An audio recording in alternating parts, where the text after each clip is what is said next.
Hello students, चलिए हम आज की क्लासेस स्टार्ट करते हैं। तो आज की इस क्लास में हम अध्याय 16 हाइड्रोकार्बन के बारे में पढ़ेंगे। तो हाइड्रोकार्बन पढ़ने से पहले मैं बता दूं कि हाइड्रोकार्बन किसे कहते हैं। तो ये नाम से ही स्पष्ट हो रहा है कि ऐसे यौगिक जो कार्बन और हाइड्रोजन से मिलकर बनते हैं हाइड्रोकार्बन कहलाते हैं। क्या होते हैं ये? कार्बन और हाइड्रोजन से मिलकर बनने वाले यौगिक क्या कहलाते हैं? आपके हाइड्रोकार्बन कहलाते हैं। कुछ अवधारणा थी लोगों की, यानी यह भी प्रारंभ में धारणा थी कि कुछ कार्बनिक युक्त पदार्थ होते हैं, जैसे क्या हो गया? शक्कर हो गया, स्टार्च हो गया, यूरिया हो गया। तो मतलब ये किससे प्राप्त होते थे? सजीवों से प्राप्त होते हैं, ऐसा माना जाता था।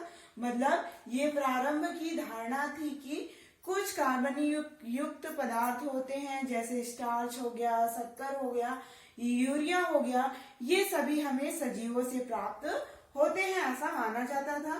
तो सजीवों में इनके संश्लेषण के लिए क्या होता था? एक जीवन शक्ति पाई जाती थी, और सजीवों में इनके संश्लेषण के कारण ही जब हम इन पदार्थों का अध्ययन करते थे तो हमें क्या कहा जाता था? इन पदार्थों का जो अध्ययन करते थे तो उस शाखा को हम क्या करते थे? ऑर्गेनिक रसायन कहते थे, जिसके अंतर्गत हमने क्या कहा? जैसे कार्बनिक युक्त पदार्थ स्टार्च हो गया, यूरिया हो गया और शक्कर हो गया, ये कार्बनिक युक्त पदार्थ होते थे जो हमें सजीवों से ही प्राप्त होते थे। ऐसा मतलब प्रारंभ में धारणा थी लोगों की कि मानते थे उन लोग, ठीक है। तो वो क्या होता है? सजीवों में इनके संश्लेषण के लिए, इन पदार्थों के संश्लेषण के लिए एक जीवन शक्ति पाई जाती थी, और यही सजीवों में क्या है? इसी कारण सजीवों में इनके संश्लेषण के कारण जब हम इन पदार्थों का अध्ययन करते थे तो उसे क्या कहा जाता था? उस शाखा को ऑर्गेनिक रसायन कहा जाता था। परंतु क्या हुआ? सन 1828 में, कौन से सन में? सन 1828 में क्या हुआ? एक जर्मन रसायनज्ञ फ्रेडरिक वोल्हर, क्या था नाम आपका? जो साइंटिस्ट का नाम था वो जर्मन का रहने वाला था, वो रसायनज्ञ, और उसका नाम था फ्रेडरिक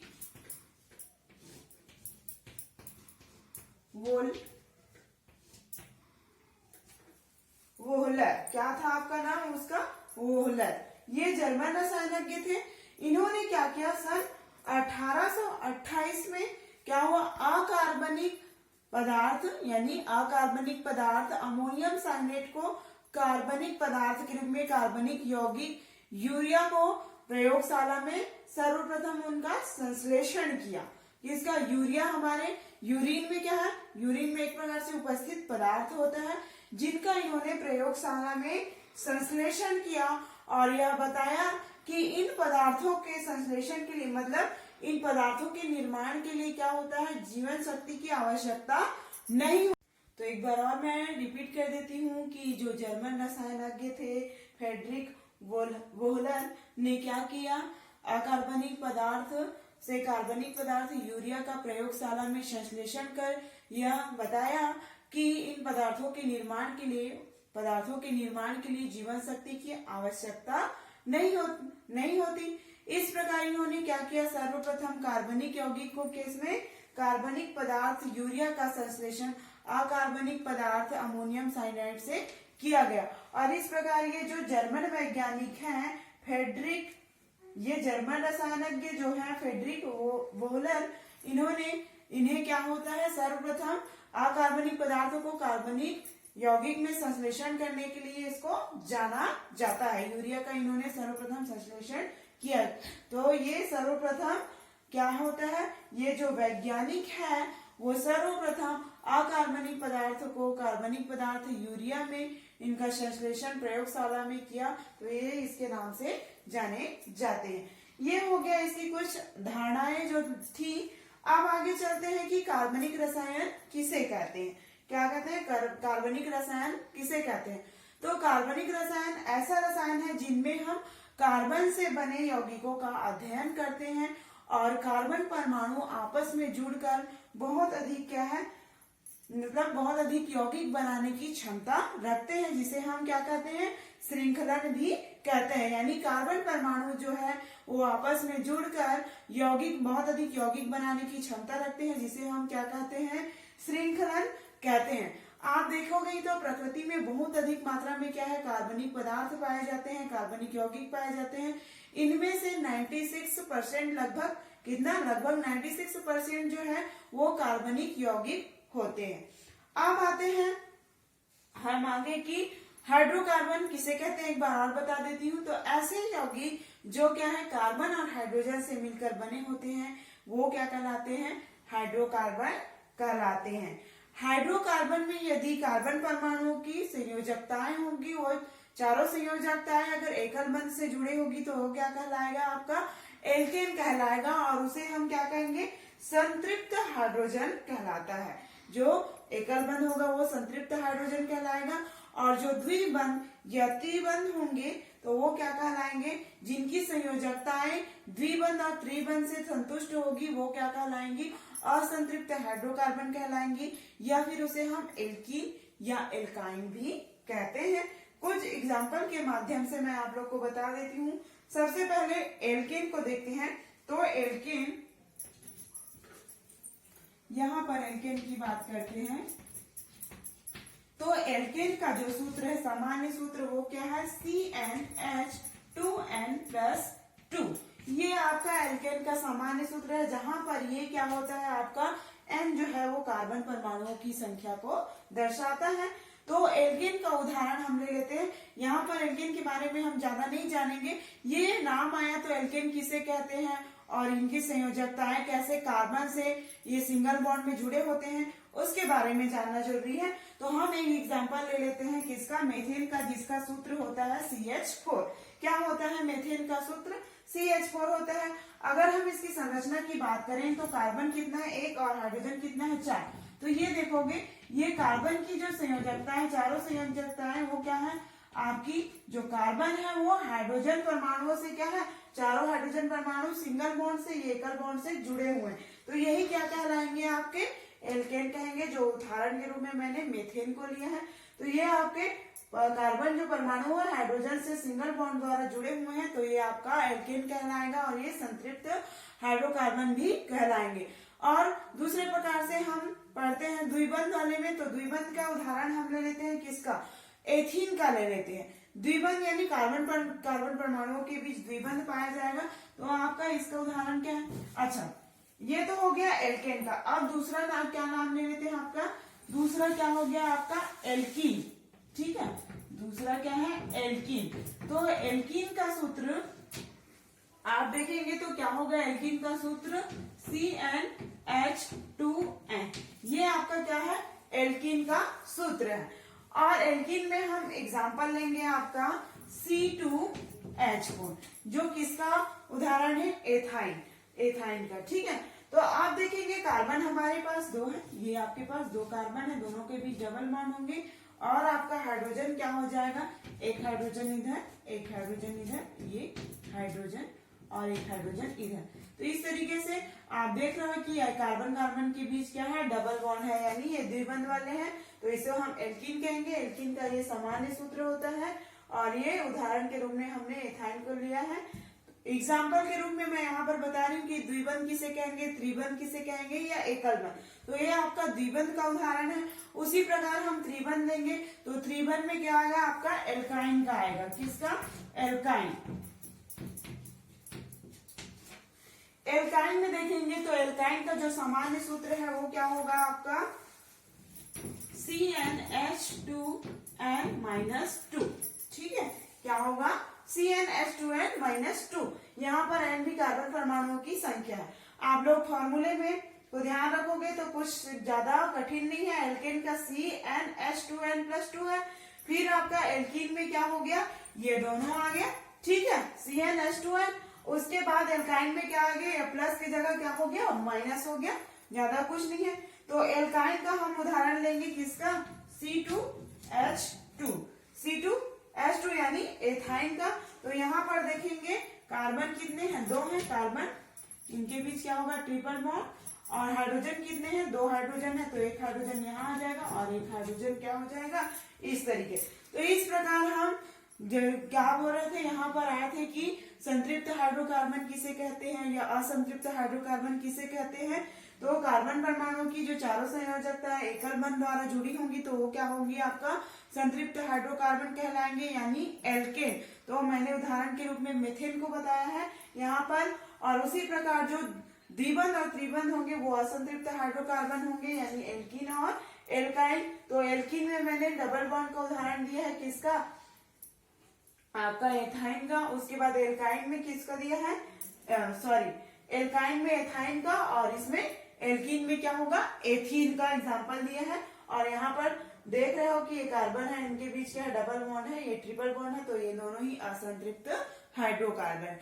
आप लोग आगे चलते हैं। ये तो हो गया कि सिंगल बॉन्ड किसे कहते हैं, डबल और ट्रिपल बॉन्ड। अब आगे चलते हैं। आप लोग 9th क्लास में हाइड्रोकार्बन एक चैप्टर पढ़े होंगे जिसमें इसके बारे में कंप्लीटली मतलब आप लोग पूरी तरीके से डिटेल पढ़े होंगे। आगे देखते हैं कि हम कार्बनिक यौगिकों के कुछ क्रियात्मक समूह। ये टेबल देखने से पहले हम ये जानते हैं कि एल्केन के सूत्र को हम RH द्वारा प्रदर्शित करते हैं। किसके द्वारा, अभी मैंने उसका सामान्य सूत्र बताया है, ये RH द्वारा भी एल्केन के सूत्र को हम प्रदर्शित करते हैं। तो इसमें से R में से अगर एक हाइड्रोजन परमाणु को हटा दे तो वो क्या बनता है, मूलक बनता है। क्या बनता है, मूलक बनता है, जिसे हम एल्कीन मूलक कहते हैं। और इसे हम क्या करते हैं, सामान्यतः R से प्रदर्शित करते हैं। जैसे एग्जांपल के रूप में मैं लेना चाहूंगी CH4 मेथेन है और C2H6 क्या है, आपका एथेन है। C2H6 एथेन और CH4 में मतलब क्या है, मेथेन है। तो इसमें से हमने एक हाइड्रोजन को हटा दिया, अलग कर दिया, तो ये क्या बन जाएगा, CH3 मूलक। क्या होगा, इसे हम CH3 मूलक कहेंगे।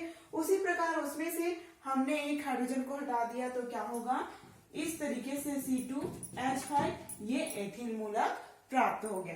तो ये बात था मूलक का कि हम मूलक कैसे प्राप्त होते हैं।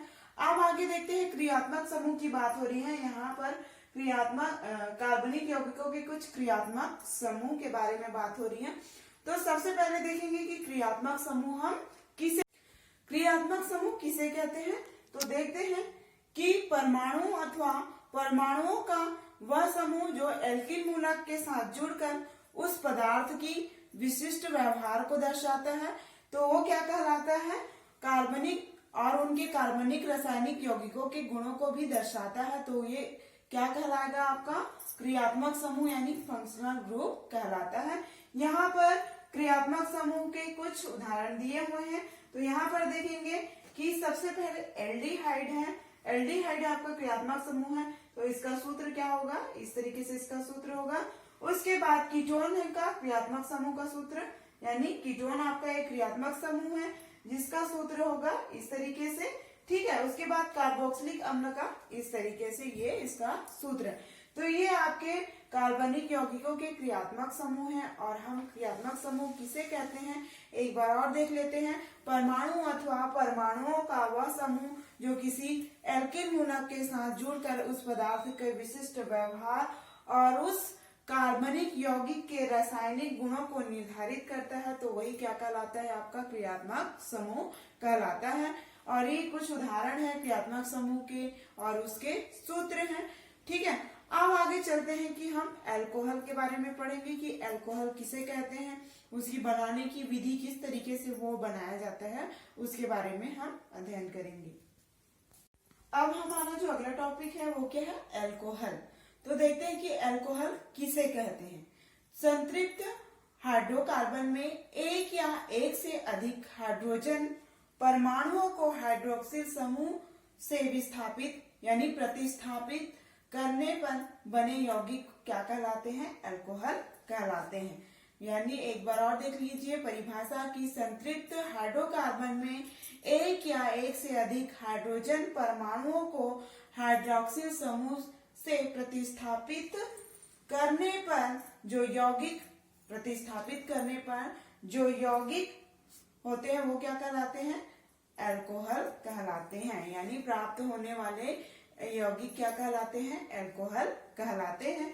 तो ये हो गया अल्कोहल किसे कहते हैं, या दूसरे शब्दों में हम ये भी कह सकते हैं जब एल्किल समूह OH यानी क्रियात्मक समूह से जुड़ता है तो वो क्या कहलाता है, एल्कोहल कहलाता है, या एल्किल एल्कोहल कहलाता है, या फिर हम उसे एल्केनॉल भी कहते हैं। यानी अल्कोहल को हम इतने सारे नामों से भी जान सकते हैं। अब आगे देखते हैं अल्कोहल का IUPAC नामकरण।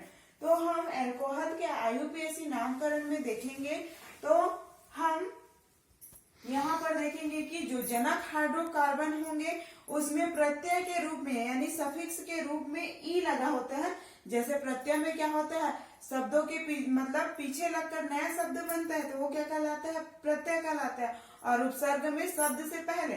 तो यहाँ पर जो जनक हाइड्रोकार्बन है, प्रत्यय उपसर्ग के बारे में नहीं जाना है, यहाँ पर ये देखना है कि जो जनक हाइड्रोकार्बन होगा यानी जो मेथेन है, तो मेथेन में जो सफिक्स के रूप में ये ई लगा है वो ई हटकर क्या हो जाएगा, IUPAC नामकरण में OL लग जाएगा, यानी वो मेथेनॉल हो जाएगा। उसी प्रकार एथेन में से ये ई हटकर क्या हो जाएगा, OL लग जाएगा, और इसे क्या कहेंगे हम, एथेनॉल कहेंगे। उसी प्रकार प्रोपेन में क्या होगा, ये ई हटके प्रोपेनॉल हो जाएगा यानी OL लग जाएगा। उसी प्रकार ब्यूटेन में से ई हटकर ब्यूटेनॉल हो जाएगा। तो इस प्रकार IUPAC नामकरण में अल्कोहल का जो जनक हाइड्रोकार्बन होता है उसमें जो मेथेन की जगह ई जो लगा है वो किसमें चेंज हो रहा है, ऑल हो जा रहा है यानी मेथेनॉल हो रहा है, ई के जगह OL लग रहा है, बाकी सब में भी वही। तो ये हो गया IUPAC नामकरण। अब आगे देखते हैं इसको मतलब IUPAC नामकरण में हमें किन किन नियमों का पालन करना है और कैसे उनका हमें नामकरण करना है। तो चलिए हम उसको देखते हैं। हम IUPAC नामकरण देखने से पहले हम ये जो उदाहरण है उसको समझेंगे। IUPAC नामकरण में सबसे पहले हमें क्या ध्यान देना रहता है उसको मैं बताऊंगी अभी। सबसे पहले हमें लंबी कार्बन श्रृंखला वाली श्रृंखला को चयन करना पड़ता है। सबसे लंबी कार्बन श्रृंखला जो बनता है तो उसको हमें चयन करना पड़ता है। उसके बाद जब हम उसको नामांकित करते हैं तो इस प्रकार से नामांकन करते हैं कि जो इसमें क्रियात्मक समूह जुड़े होते हैं उनमें कम संख्या आनी चाहिए। तो इसको हम अभी समझेंगे, इसके पहले हम जानते हैं इस उदाहरण को। तो ये चारों ही उदाहरण में हम देखेंगे तो इनका जो सूत्र होगा यानी C5H12 और O होगा। यानी इन चारों ही जो क, ख, ग और घ, ये चारों ही डायग्राम जो आपको दिख रहे हैं इनमें जो संरचना सूत्र तो उसमें कितने कार्बन है, पहले वाले क वाले चित्र में देखेंगे, क वाले इसमें संरचना सूत्र में तो 1 2 3 4 5 यानी कार्बनों की संख्या क्या है, 5 है। उसी प्रकार हम हाइड्रोजन को देख लेते हैं तो कितना है 1 2 3 4 5 6 7 8 9 10 11 और देख रहे हो 1 2 3 4 5 6 7 8 9 10 11। ठीक है, एक हाइड्रोजन यहाँ ऊपर आ जाएगा तो ये क्या हो जाएगा 12 हो जाएगा। एक जगह नहीं है तो यहाँ पर मैंने लिखी हूँ, तो ये क्या हो जाएगा 12। उसी प्रकार हम ख वाले में भी देखेंगे तो कार्बनों की संख्या कितनी होगी 5। तो देखोगे 1 2 3 4 और ये 5 कार्बन है और हाइड्रोजन कितने होंगे 12। तो 1 2 3 4 5 6 7 8 9 10 11 और ये 12। इसमें भी अब इस वाले घ वाले में देखेंगे तो इसमें भी कार्बनों की संख्या कितनी है 5 1 2 3 4 5 और हाइड्रोजनों की संख्या कितनी है 12। तो 1 यहाँ पर जगह नहीं इसलिए 2, ये 3 4 5 6 7 8 9 10 11 12। तो इस तरीके से इसमें भी 12 कार्बन है और ऑक्सीजन ओ मतलब ऑक्सीजन वो कितना है 1 है, इसमें भी लास्ट में देख रहे हो। तो इस प्रकार से सभी संरचना सूत्र में देखेंगे तो चारों का जो सूत्र है वो क्या होगा C5H12O। ठीक है, अब यहाँ पर हमें ये देखना है क और घ वाले डायग्राम में।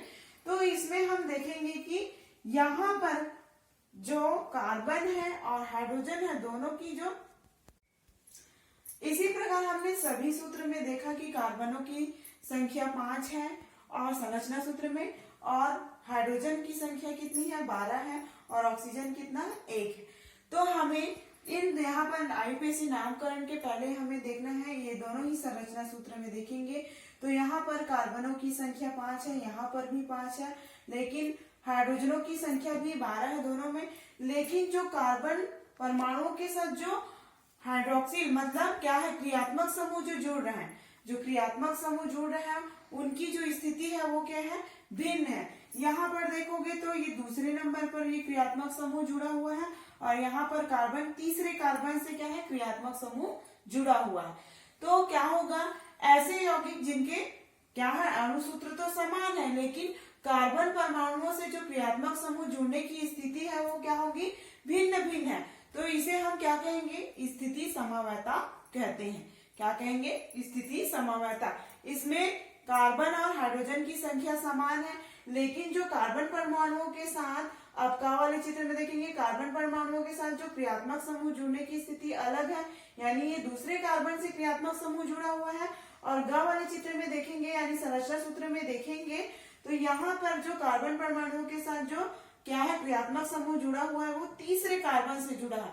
तो ऐसे यौगिक जिनके अणुसूत्र समान है, किंतु कार्बन परमाणुओं के साथ जो क्रियात्मक समूह जुड़ने की स्थिति वो भिन्न भिन्न है, तो इस प्रकार की संरचना को हम क्या कहते हैं, स्थिति समवायता कहते हैं। उसी प्रकार हम यहाँ पर ख और घ वाले संरचना सूत्र में देखेंगे, तो इनके भी जो अणुसूत्र होंगे वो समान होंगे, लेकिन इनके जो कार्बन श्रृंखला है, यानी इनके कार्बन श्रृंखला में क्या है, अंतर है। तो ऐसे यौगिक जिनके अणुसूत्र समान है किंतु कार्बन श्रृंखलाओं में अंतर है, तो क्या कहलाएंगे, ये एक दूसरे के क्या कहलाएंगे, एक दूसरे के श्रृंखला समवायी कहलाते हैं। ऐसे यौगिक क्या है, एक दूसरे के श्रृंखला समवायी कहलाते हैं। यहाँ पर भी देख रहे हो, यानी इसके जो संरचना अणुसूत्र जो है वो तो इतना ही है, इसका जो सूत्र है अणुसूत्र तो समान है इन दोनों का, लेकिन इनके कार्बन परमाणु की जो श्रृंखला है, यानी कार्बनों की जो श्रृंखला है उसमें अंतर पाया जाता है, तो इसे हम श्रृंखला समवायी कहते हैं। तो ये रहा आपका उदाहरण कि किसे हम श्रृंखला समवायी कहते हैं, किसे स्थिति समवायी कहेंगे। अब हम देखते हैं आईयूपीएसी नामकरण की किस तरीके से हम आईयूपीएसी नामकरण करेंगे। अब हम देखेंगे कि आईयूपीएसी नामकरण करने के लिए सबसे पहले हमें क्या करना पड़ेगा, सबसे लंबी सतत कार्बन श्रृंखला का चयन करना होगा जिसमें क्रियात्मक समूह जुड़ा हो। उसके बाद हमें उसे क्या करना है, नामकरण करना है जिसमें क्रियात्मक समूह जुड़ा हुआ वो कम अंक मिले। तो चलिए यहाँ पर मैंने दो संरचना सूत्र बना दिए हैं कि कौन सा आपका सही है और कौन सा गलत। तो चलो मैं इसको नाम दे देती हूँ 1, 2, 3, 4 और 5। ये दोनों ही संरचना सूत्र समान है। मैं यहाँ पर ये बताऊंगी कि कौन सा नामकरण किस तरीके से करेंगे तो सही होगा। उसी प्रकार मैं यहाँ से नाम देती हूँ 1, 2, 3, 4 और ये 5। तो सबसे पहले हमें सबसे लंबी कार्बन सतत श्रृंखला का चयन करना होगा जिसमें क्रियात्मक समूह जुड़ा हुआ है। तो ये हम लंबी कार्बन श्रृंखला का चयन कर लेते हैं, इसमें क्रियात्मक समूह जुड़ा है, इसमें चयन कर लेते हैं, ठीक है। इसमें भी हमने चयन कर लिया, तो ये क्या है, इसमें क्रियात्मक समूह जुड़ा हुआ। अब हमें जब नामकरण करना है तो ऐसे नामकरण करना है जिसमें जो क्रियात्मक समूह जुड़ा हो उसको कम अंक मिले। तो ये वाले हम संरचना सूत्र में देखेंगे।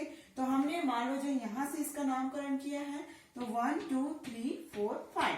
तो यहाँ पर इस संरचना सूत्र में देख रहे हो कि जो सबसे लंबी कार्बन श्रृंखला का तो हमने चयन कर लिया और उसको नामांकित कर रहे हैं, तो जिसमें क्रियात्मक समूह जुड़ा हो उसे कम अंक मिलना चाहिए। लेकिन यहाँ पर जब हम यहाँ से इधर से स्टार्ट कर रहे हैं नामकरण, तो कहाँ पर हो रहा है, ये चौथे नंबर के कार्बन परमाणु में क्रियात्मक समूह जुड़ा हुआ है, यानी ये चौथे नंबर पर जुड़ा हुआ है ये क्रियात्मक समूह जो है।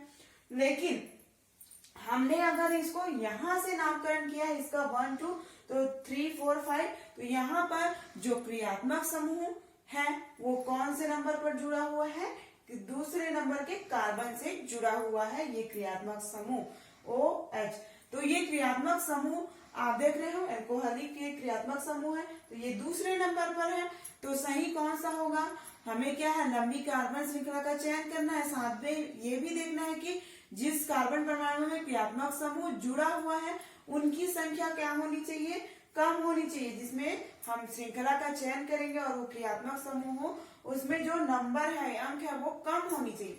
तो यहाँ पर क्या होगा, ये वाला आपका सही होगा। चित्र का नंबर 1 दिया है, ये का नंबर 2, तो ये नंबर 2 वाला क्या है, सही। अब ये देख रहे हो कि क्रियात्मक समूह दूसरे नंबर पर है, तो अब हमें इसे कैसे नाम देना है। आप देखेंगे कि ये कितने कार्बन वाला है, 1 2 3 4 5, तो 5 है तो क्या हो जाएगा, अभी हमने मेथेन, एथेन, प्रोपेन, ब्यूटेन, तो मेथेन यानी क्या हो गया, उसका जनक अभी मैंने सारणी आप लोग को बताया था, तो मेथेन का मेथेनॉल हो गया था, और क्या है, एथेन का एथेनॉल हो गया था, प्रोपेन का प्रोपेनॉल और ब्यूटेन का ब्यूटेनॉल। अगर 4 कार्बन होता तो क्या होता है, ये ब्यूटेन आता। यहाँ पर कितने कार्बन है, 5 कार्बन है, 1 2 3 4 5। यहाँ कार्बनों को देखना है संख्या, तो हम सबसे पहले क्या लिखेंगे, पेंटेन, यानी 5 कार्बन वाला होगा। फिर इनके बीच हम क्या करेंगे, थोड़ा सा ये लघु रेखा खींचेंगे। उसके बाद जो हमारा क्रियात्मक समूह है वो कौन से नंबर पर जुड़ा हुआ है, तो कौन से कार्बन से जुड़ा हुआ है, तो दूसरे नंबर के कार्बन से, यानी ये क्रियात्मक समूह जुड़ा हुआ है, तो यहाँ पर हम 2 लिखेंगे। ठीक है, फिर इसमें थोड़ा सा हम लघु रेखा खींचेंगे, और क्या हो गया, उसमें ऑल जुड़ेगा। आप देख रहे थे ना, ब्यूटेन का ब्यूटेनॉल, प्रोपेन का प्रोपेनॉल हो रहा था, तो यहाँ पर पेंटेन जो है वो क्या हो जाएगा, पेंटेन 5 कार्बन वाला है, तो पेंटेन। फिर थोड़ी लघु रेखा खींचोगे, यानी थोड़ी लाइन खींचोगे, उसके बाद 2, उसके बाद फिर लाइन खींचना है, और तो इस तरीके से इसका क्या हो जाएगा, नामकरण क्या हो जाएगा, पेंटेन टू ऑल। तो इस तरीके से हम नामकरण करते हैं इसका। तो सही तरीका कौन सा है आपका, ये वाला है। ठीक है, उम्मीद करती हूँ कि आयुर्वेद नामकरण आप लोग को समझ में आ गया होगा। आगे का जो टॉपिक है, यानी अल्कोहल का औद्योगिक उत्पादन, उसको हम नेक्स्ट वीडियो में पढ़ेंगे। तब तक के लिए थैंक यू।